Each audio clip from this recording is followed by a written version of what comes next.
Hello everyone and welcome to another video of my channel. Today again we're circling back to the topic theme that's been constantly on my channel and probably will be for the next 2 years of my life, and that is studying in London and going to London University. So since it is that time of the year where a lot of people will apply for unis in the UK, because the deadline for application is 15th of January, so I assume if any of you are interested in applying, you've probably already kind of been starting either researching your unis or your options, or you've been writing your personal statement. So I just thought that would be a great time to film this video, and I'm gonna try to make this video as comprehensive of a guide about studying and living in London. So in this video, I'll be talking all about why you should study in London, why you maybe shouldn't study in London, how to make a choice of your university and your course, and also a side part will be kind of briefly discussing my expenditure and spending in London, just to give you an insight into that part of the whole living in London part.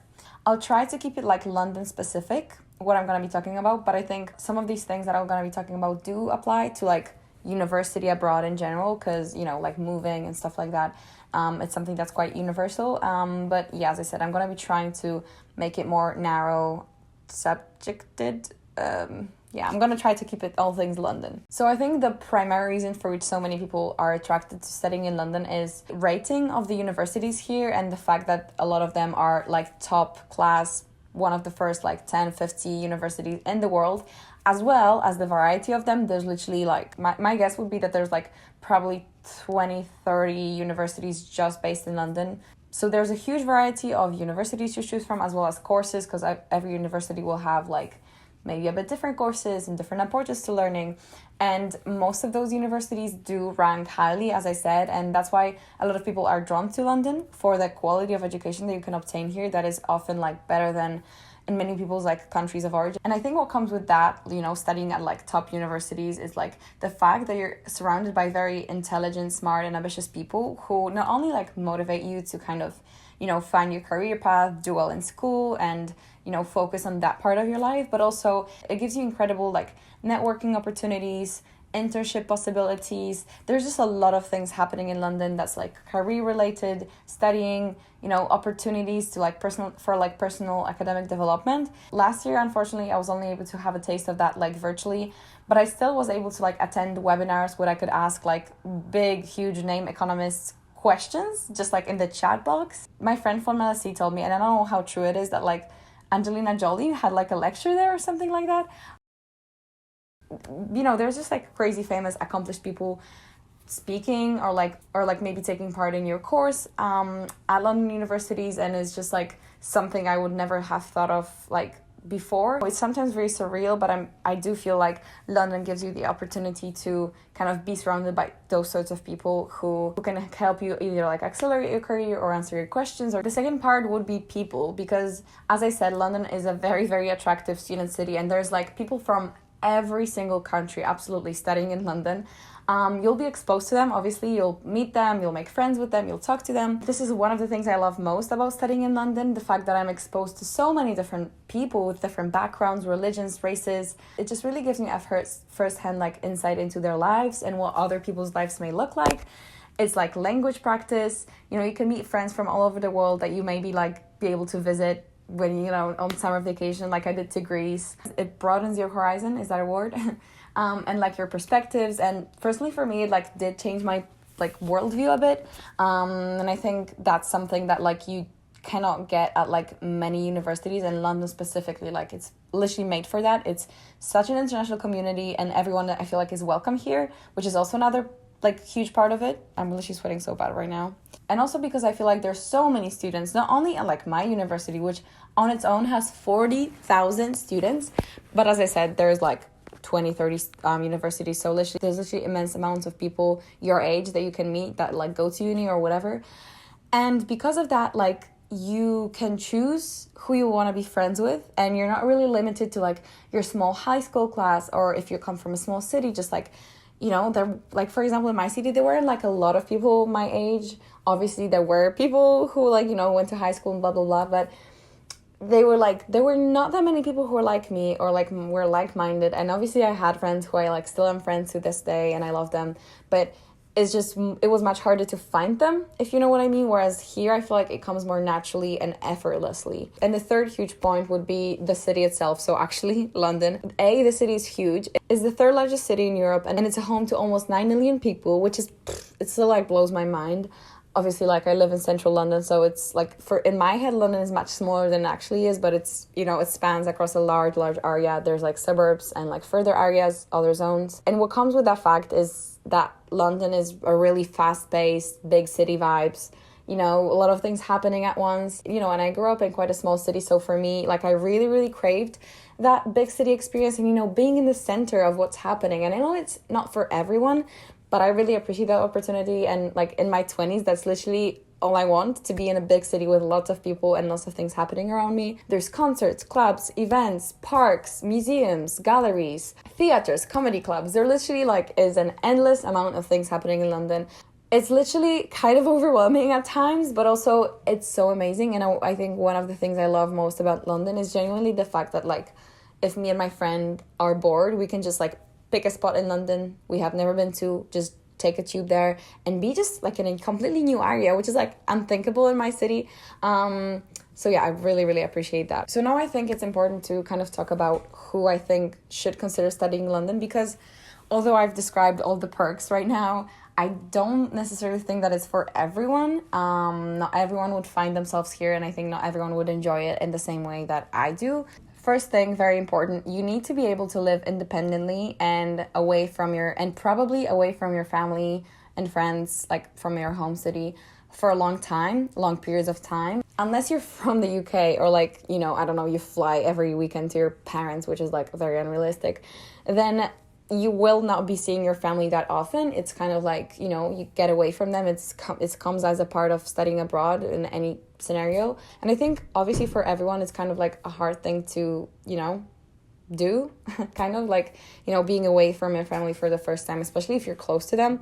But I think that not everyone would be able to do it, and not everyone, you know, some people are just like so like cannot imagine their life away from their family, and it means so much to them that like it is like above their want to like study abroad, if you know what I mean. You really need to be able to have that independence and be able to cope with kind of like, you know, being in a completely new environment without, you know, probably without knowing anyone. What comes along with being like, you know, on your own independent is that you need to be well organized and kind of have your shit together, because there's going to be so many things that you need to take care of, whether that's like transport, banking, cooking, you know, studying, getting to places. No one's really gonna like grab your hand and like do it for you, because everyone's like on their own here. So you kind of need to have that kind of, you know, be put together in that way, because it's a lot of stuff to figure out. You need to not be afraid to ask questions and ask for guidance, because sometimes you like, you know, you struggle and it's hard to do everything by yourself. And there's definitely, you know, I'm not saying that no one will help you, but like you need to remember that from this point onwards, like you're responsible for your life and figuring out every aspect of it, mostly. I think I'm just gonna tie my hair up because this is so unmanageable. And as I said, London is a very big, fast-paced city, and I think you need to kind of enjoy that sort of vibe. Living in a big city is definitely not for everyone. There are people who would like much rather live in like a countryside or just like a smaller city, not necessarily London. London is huge, can be very overwhelming. Sometimes it's still overwhelming to me, even though like I like fast-paced like big cities. But yeah, you should definitely consider if this is like the kind of environment you want to be living in every single day. And I think like that way it's just more manageable. When it comes to like English, because obviously London is an English-speaking country. UK is an English-speaking country. I would say that like it's a misconception that you need to be like 100% fluent and you know every single word in English or whatever, or be like on perfect level of English. A lot of people have like different levels of English. They come from different backgrounds, and as long as you're like your English isn't, you know, you can communicate in it and like comprehensively explain what you want, need, or, you know, some information, then like you'll be okay and you'll probably quickly catch up. But like, you know, it's quite important to be able to communicate in English, I'm not gonna lie. And the last point is, I think you don't necessarily have to be like crazy extroverted and be like a huge people person to live and study in London, because I'm trying to relate everything to studying in London. When you're like just working and living here, it's a bit different, I think. But when you go to university, you know, you're surrounded by people all the time, and it's like, you know, you cannot really escape it because you're going to lectures and tutorials and you're going out. And I think as I said, no need to be crazy extroverted, but you kind of need to be willing and motivated to step out of your comfort zone, because it's going to be a really unpleasant experience if you're just not going to talk to people and not reach out to everyone and just wait for everyone else to approach you. I think it's very, very crucial to just, be open to people and be friendly and communicative, because otherwise, like, you're kind of going to be left on your own, and it's definitely not a city in which you would like that.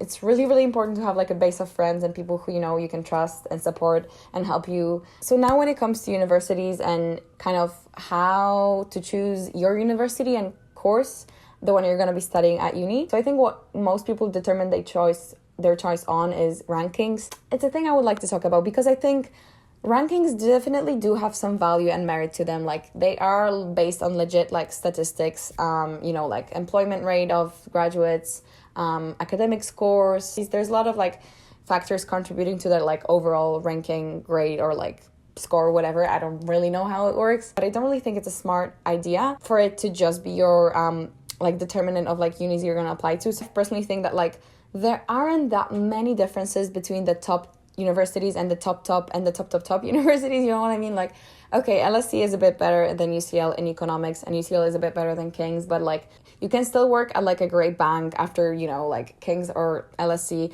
Maybe there are a bit different opportunities, maybe it's like made more accessible to students from LSE, whatever. But it also very much depends on your motivation. Like, uni is not going to make you a great employer. It's not gonna get you a job right away. It's on your part to kind of be proactive and get experience and stuff like that. And you kind of have to realize that the higher the school is in a ranking, the more pressure there will be on like studying and getting experience. And as some people really want that, like that's all they want. Like, they want to go to, I don't know, Oxford or Cambridge or LSE, because these are like some of the best schools. But I feel like with that choice there comes a price, and like I don't want to be that person who's gonna like start up this debate all over again. But like, I do think there's differences in like culture between LSE and UCL, and I'm constantly bringing up the LSE and UCL because I have a lot of friends from LSE, not necessarily from other universities. So these are the only like really two ones that I can actually like compare. And as I said, I do see a big difference in culture. LSE is much more career focused and pressure. There's a lot more pressure on, getting a job, getting a well-paid job, doing internships, stuff like that. That, some people, as I said, they do want that, but it's not for everyone. Definitely not for me. That's also a factor that you need to consider, whether you're like the type of person that's suited for that kind of uni. And there are other stuff to consider besides ranking, stuff that are more like specific to you and your interests. So like modules you like to take, course structure, the grades that are required, opportunities of like, I don't know, study abroad, all the things that come with societies. It's all the things that come with a university and a course, but are not necessarily like included in the ranking, because it doesn't necessarily like fit into that, quantifiable category.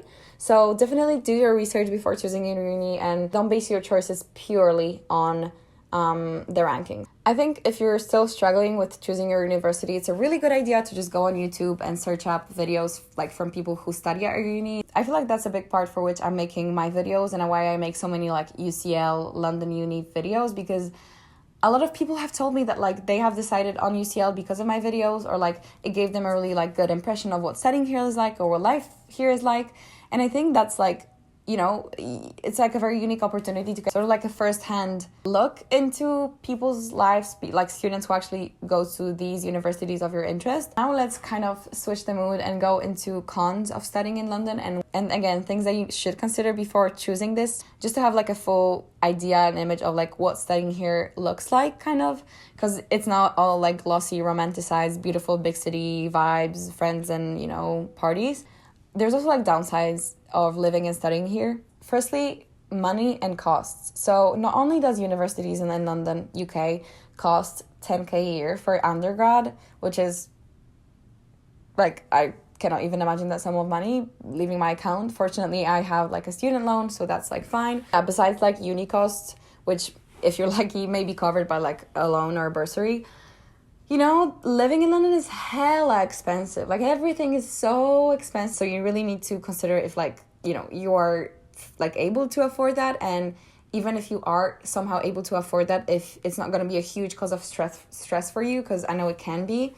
if, you know, you have issues with budgeting, or you have to, you know, you have like a very limited funds, and you will have to like work a lot of hours, and then you're not gonna have time for other things. I think it's also important to consider like if you're gonna manage that financially. And as I said, London, again, a very busy, fast-paced city, but I feel like sometimes that can be a big like con of studying here and living here, because I get FOMO so hard sometimes here. Like, it's hard for me to not do anything, and there, like, sometimes I just need to do anything. Like, my brain cannot handle anymore like social life or like parties, going out, drinks. I just need to rest. But like, it's hard for me to rest here because I feel like, you know, I could always be doing something. I could always be exploring a new part of the city, or being with new people, or like just with my friends, you know? And that can be quite overwhelming, and you can easily overstimulate your brain, basically. It's also like what comes with it, and like what comes with the like studying at top universities is like there's a lot of, it's a very career focused city. A lot of people are here because they want to have like a good job, or, you know, like the offices are, there's like tons of offices here, and it kind of, you can feel the vibe that like money is a big priority for people here. And, you know, it's a priority for people everywhere in the world, for a lot of people, but here it's like especially visible, and you can like really feel that. And sometimes like it gives me bad vibes, you know? It's not that Italy cottagecore aesthetic vibe. No. Here it's money, money, money. There are quite like high crime rates in London, and like I personally was really scared about that before coming here. Like, I just heard a lot of like horror stories, basically. There's like that really unpleasant part of like being here, but like fortunately, thank God, I have never encountered anything that like would put me in danger. I was never like really scared for my life, or like really worried about someone, I don't know, like following me or doing some harm to me. And I really, really hope I will be able to avoid that for the rest of my life. Take that, you know, seriously, and have that in mind. But like, also don't make the same mistake as me and just like get so paranoid about, you know, being literally followed at every single moment you go out, or like not being able to walk alone at like, you know, 8 p.m. when it's dark, because like, you know, there are risks with that. But like, if you're like living, I don't know, in central London, or you're being just cautious, it's like not as likely. And lastly, what sort of, you know, what relates to what I said, the cost of living, I would like to talk a bit more about like spendings and expenditures in London, and, you know, money wise aspect of living here. So firstly, if you're like really interested in a topic and you want more specific info, watch my video on, that's entitled, I think, what I spent in London as a student, or something like that. I really give like a breakdown of everything, single thing I spent in a week. Now I'm just gonna talk some info from that video that I like can like vaguely recall. I remember the biggest two categories of my spendings were food and drinks, like alcohol, and eating out, obviously. So, you know, well, I feel like if you're being reasonable and you cook a lot at home, you don't really have to spend that much on food. Like, say in one given week, you don't go out at all of your meals are like homemade and cooked, then I feel like £20, £25 is totally fine. But, you know, if you include going out, going for drinks are usually £10, £12 each, shots, £5, dinner out with friends, £10 with service fee, £12. You know what I mean? It's like, obviously you can find cheaper options, but it's much less, you know, it's much more rare. And like your go-to would be like £10 average for like a dinner out, which is quite a lot. Again, transportation costs, crazy high. The bus, one ride by bus is like £1.60, which I guess is not crazy, but like it's still quite a lot. Tube, depending on like the zone you travel between, is like from £2 to £5. You have to kind of consider it because, like, for example, my friend, she lived in like a far part of London, like, you know, she had to commute like 30 minutes by tube, and she would spend like 30 quid a week just for like a pass for the tube. Like, so like even if central, I don't know, apartments, flats are more expensive, you can avoid paying a lot for transport and like save time as well. Flats are very expensive. Yeah, that's another thing. Like renting a place here, it's, you know, £150, £200. You know, that's kind of like the range of prices for like a good small apartment, I would say. Bigger ones can be like up to £300. So per week, not per month. I wish. The main point I would like to make is money here goes away really quickly, and like you don't even notice it. Like, so that is everything in this video. I tried to make my, you know, video as detailed, as comprehensive as possible, but on the other hand, I don't want to prolong anything and, you know, keep you waiting for and keep you watching it for like 30 minutes. So I hope it was clear, and I hope you gave you like a better insight and an idea of what studying and living here. Maybe like, all in all, I love being here. I absolutely love London and studying here. It's literally my dream city. And I'm really like happy with my decision to be here and with the uni I chose.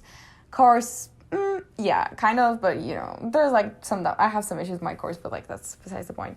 If you have any further questions, feel free to ask them in the comments. I'll try to answer them to the best of my knowledge. And yeah, that is everything for this video. I hope you enjoyed it, and I'll talk to you soon. Bye bye.